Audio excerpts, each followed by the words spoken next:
प्यारे दोस्तों, आज मैं आपको एक और जादुई कहानी सुनाने जा रही हूँ। गरीब का घर।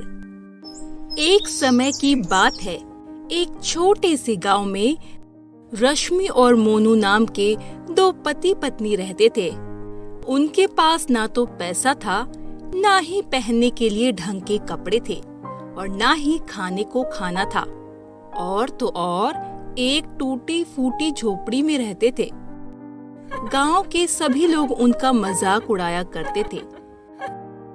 रश्मि जब भी कुएं से पानी भरने जाती थी तो गांव की औरतें उसे भगा दिया करती थी। एक दिन रश्मि उदास होकर मोनू से कहती है, सुनिए जी, गांव वाले हमारे साथ ऐसा बर्ताव क्यों करते हैं? हमने तो किसी का बुरा भी नहीं किया। भगवान आखिर हमारी कब तक परीक्षा लेता रहेगा? कब हमारी जिंदगी में खुशियाँ आएगी? अरे रश्मि, तुम चिंता क्यों करती हो? देखना, एक दिन यही गांव वाले हमारा सम्मान करेंगे। माना कि अभी हमारे पास पैसे नहीं हैं, लेकिन भगवान हमारी जरूर सुनेगा। तभी एक रात अचानक बहुत जोर की बारिश होने लगी। उनका घर कच्चा था, इसीलिए रश्मि और मोनू को डर था कि कहीं उनके घर में पानी न भर जाए। सुनिए जी, मुझे लगता है कि इस बार हमारा घर आंधी तूफान से नहीं बच पाएगा। चिंता मत कर रश्मि, भगवान पर भरोसा रख। जब तक बारिश और आंधी थम नहीं जाती तो हम अपना जरूरी सामान लेकर मेरे भाई रामू के पास चलते हैं। जैसे ही बारिश रुक जाएगी तो हम वापस आ जाएंगे। इतना कहकर मोनू ने अपना सारा जरूरी सामान लिया और अपने भाई के घर जाने लगा। मोनू के भाई का घर पक्का था।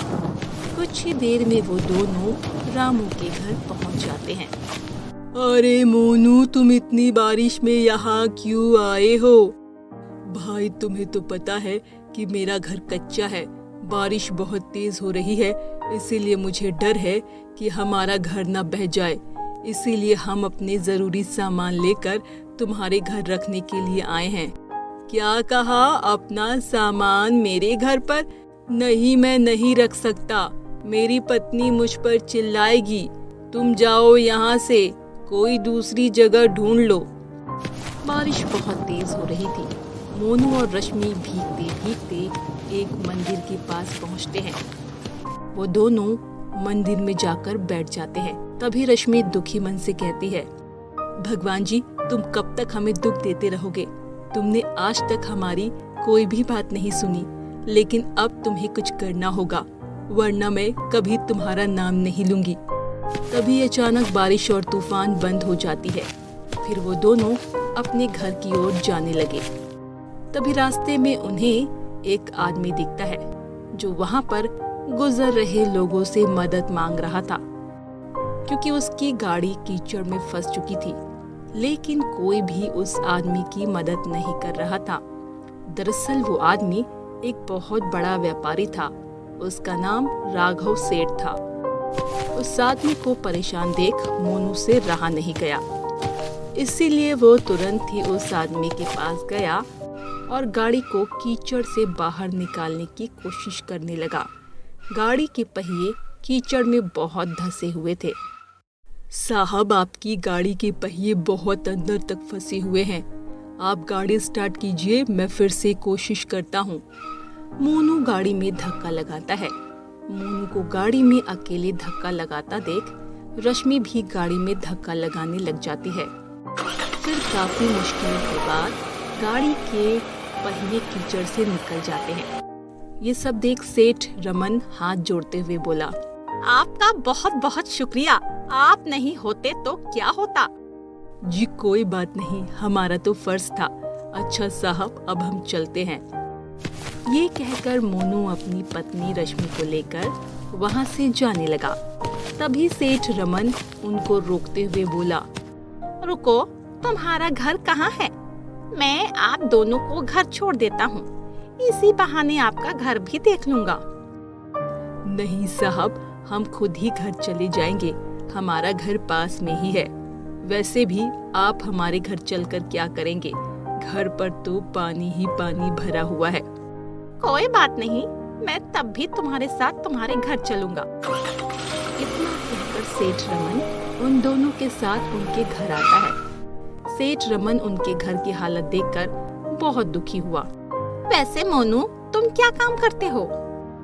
साहब, अभी तो फिलहाल मैं कुछ काम नहीं कर रहा हूँ, इसीलिए मैं काम की तलाश में हूँ, लेकिन कोई मुझे काम नहीं देता। मैं कोई भी छोटा मोटा काम कर लेता हूँ। तभी रश्मि सेठ के लिए थाली में थोड़े से भुने हुए चावल लेकर आती है और बोलती है, साहब, हमारे घर में सिर्फ यही बचा हुआ है, कृपया करके इसे खा ले। हाँ हाँ, क्यों नहीं। वैसे मोनू, तुमको काम की जरूरत है ना, तो मैं तुम्हें काम दे सकता हूँ। क्या सच में साहब, आप मुझे काम दे सकते हो? हाँ, क्यों नहीं। मेरे पास बहुत सारे काम हैं और मैं बहुत दिनों से सोच रहा था कि कोई ईमानदार व्यक्ति मेरा काम कर सके। तुम्हें देखकर लगता है कि तुम ईमानदार हो। साहब, मुझे काम करना है, मैं कुछ भी काम कर सकता हूँ। तो ठीक है, तुम अपना सामान पैक कर लो। अब तुम्हें इस घर में रहने की कोई जरूरत नहीं। अब से तुम और तुम्हारी पत्नी शहर में ही रहना। मोनू, तुम मेरे साथ वहीं काम करना। मैं तुम्हें वहाँ पर नया घर खरीद कर दूंगा। अब बिना देरी करे अपना सामान मेरी गाड़ी में रख दो। ये सब सुनकर रश्मि और मोनू बहुत खुश हो जाते हैं। खुशी खुशी वो अपना सामान बांधने लगते हैं। उसके बाद मोनू और रश्मि गाड़ी में सामान रखकर बैठ जाते हैं। सभी गांव वालों का ध्यान उन्हीं पर था। सभी उन्हें हैरानी से देख रहे थे। सेठ रमन उन दोनों को शहर लेकर आ जाता है। उसके बाद सेठ रमन ने उन दोनों को रहने के लिए एक घर दिलवा देता है। उसके बाद सेठ रमन मोनू को काम भी देता है और मोनू अच्छे से समझ जाता है सारा काम। उसके बाद मोनू पूरे लगन से सेठ रमन के साथ काम करने लगता है। मोनू का घर दिखने में बहुत ही सुंदर था। वो अच्छे पैसे कमाने लगा। अब उसके घर में किसी चीज की कमी नहीं थी। जब गांव वालों को ये बात पता चली तो धीरे धीरे करके गांव वाले रश्मि से मिलने शहर जाने लगे, उनकी तारीफ करने लगे। और तो और, जिस भाई ने उसका सामान रखने से मना कर दिया था, वो भी उससे मिलने शहर आया और उससे माफी मांगी। मोनू ने अपनी ईमानदारी से वो सब पा लिया जो उसे अब तक कभी नहीं मिला था। रश्मि, किसी ने सही कहा है, भगवान के घर देर है अंधेर नहीं। आप बिल्कुल ठीक कह रहे हो जी। इस तरह मोनू ने साबित कर दिया कि एक गरीब इंसान भी मेहनत करके अपनी किस्मत बदल सकता है।